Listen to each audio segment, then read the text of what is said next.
If you haven't seen my most recent video, I tried to prove the point that the Cold Sorceress really is not as OP as everybody is making her out to be walking into patch 2.5. I wanted to try to highlight how the Sunder Charm affects builds differently, who's gaining the most from Sunder Charms, and while there was definitely a lot of discourse, there was one prevailing point that made it abundantly clear to me that perhaps a lot of people don't really know what their options are, especially on a budget, for handling minus enemy res in D2R. And hopefully, walking out of this video, you're at least better equipped to be able to try to ask these itemization choices for yourself walking into Season 2.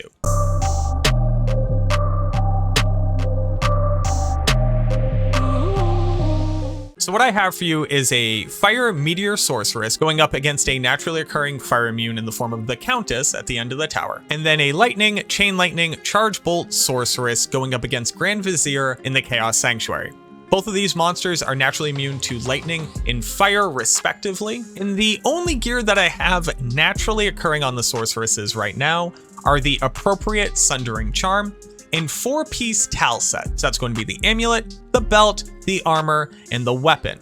What you'll also notice is that they are socketed with a -3/+3 facet of their damage type. While it's impossible to say what the value of a 3/3 facet will be walking into Season 2, checking over on Tradery really quickly, right now on ladder, I could buy a 3/3 fire facet for 3 perfect amethysts. And while I definitely think in Season 2, even a 3/3 facet is going to have much more trade value than it did previously, because it's going to be so easy to drop a couple of these into open sockets in the early game, just be able to bump up your damage against immunes. There is no world where a 3/3 facet normally holds any value. It's even at the point where people will just straight up throw away 3/3 facets because no one's really willing to trade for them, because any currency spent on them could be put towards buying a 5/5 facet. But just to start, understand that their gear is going to have 3/3 facets in them as a way of highlighting how almost literal trash gear can drastically affect your ability to farm against monsters who were previously immune. And then the other thing that I wanted to highlight was something that no one really touched on, and I don't think that a lot of people necessarily think about this, but is going to be pivotal, and I mean pivotal, in increasing the effectiveness of elemental builds walking into terror zones, and that's the simple addition of a lower resistance wand on swap. So let's start with the Fire Sorceress. We are currently targeting the Countess. Now the Countess on player's 1 setting is going to have 6,500 life and is naturally immune to fire damage. Now when you add on a Sunder Charm, and all you're wearing is the 4-piece Tal Rasha's set with facets in it, you'll notice that we're able to do damage at all. She's currently considered to have 74 resistance against our damage, so we're only doing 26% of our overall damage. And the reason why I'm using 4-piece Tals right now is because of a very important thing that shows up on the weapon, the Lidless Eye. When you have 4-piece Tal Rasha's set with the weapon equipped, you gain -15 enemy res to both fire and lightning, as well as gaining an additional +1 to Sorc skills, and the weapon itself can roll up to +2 on your mastery. With Tal Rasha's set on right here, we're at the 10 frame cast rate. That's with no other gear on at all. And you'll see that I'm killing the Countess on P1 in 2 seconds with Fireball. Now what happens if all I do is throw on the last piece of Tal Rasha's set? So that's going to be the Tal Rasha's mask with, again, a 3/3 facet in it. See that our damage goes up pretty substantially and our kill time comes down to 1.45 seconds. One of the biggest contributing factors to that, though, is that once you have the 3-piece Tal Rasha's set on, you gain that +3 to Sorc skills. But bear nothing else.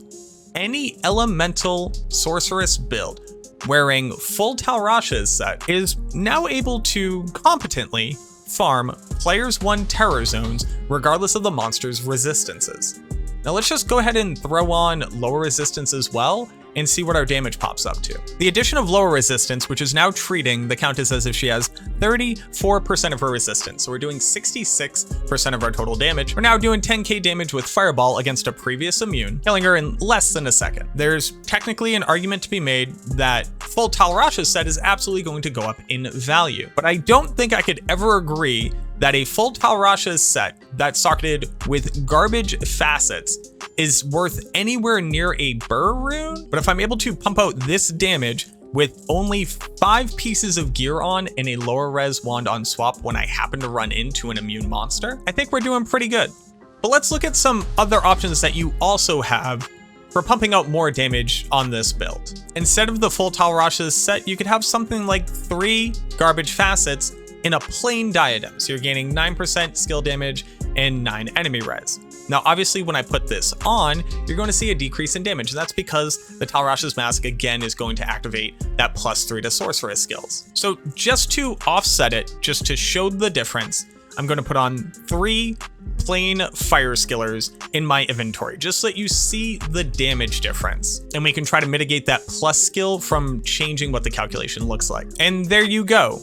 With, again, just 4-piece Tal Rasha's set, and then 3 more garbage assets in a plain diadem on similar plus skills, our damage is going even higher. So now, with lower res, a couple facets, and some pretty key early game sorceress gear, and we're able to competently kill fire immune monsters in terror zones. Now, obviously, there's another gear piece here that is going to be crucial for the fire sorceress, and I do think that showing this one piece is at least vaguely reasonable. Of course, I'm talking about Flickering Flame.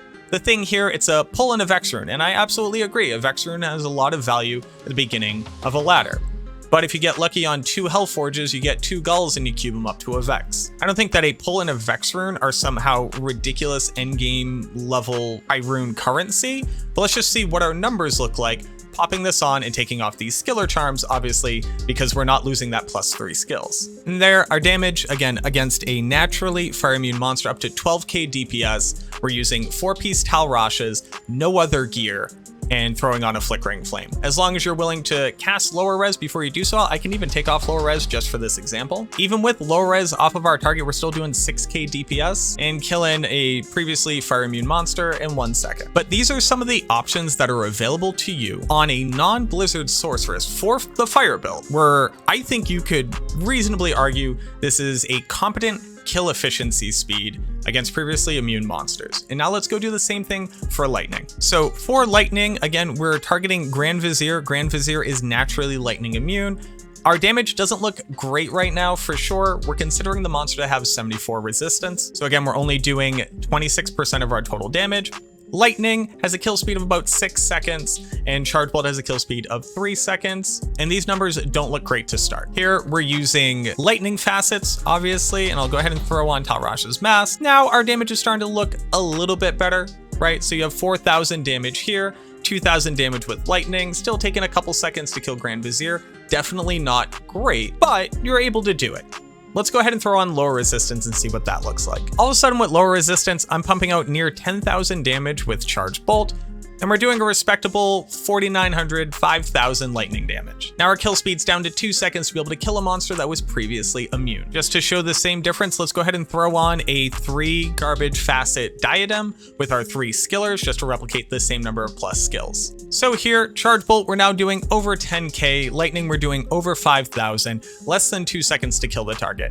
And keep in mind, lightning also suffers from the fact that we're only at the 15 frame breakpoint. Because lightning has a longer animation, it literally just takes you longer to cast that. And with the gear that we have on right now, we're nowhere near the max breakpoint of 11 frames. Now, it wouldn't be difficult to throw in a couple FCR pieces as well as Mage Fist and a Spirit Shield here, but I wanted to keep it consistent across both builds just to give you an idea. The second big option, and something that is really nice specifically for Lightning Sorceress, is that you have the ability to build Crescent Moon. Crescent Moon always rolls -35 enemy light res on this, so if you toss this onto the build, without changing anything else, we're still at over 5,000 DPS for Lightning, and we're still over 10k DPS, but you'll notice that our cast frames have actually decreased, and that's because we're losing the faster cast rate from Tal Rasha's weapon. Let me throw on 2 10 FCR rings just to show you what it looks like on the same FCR. So as promised, I put on 2 rings. All they have is FCR on them,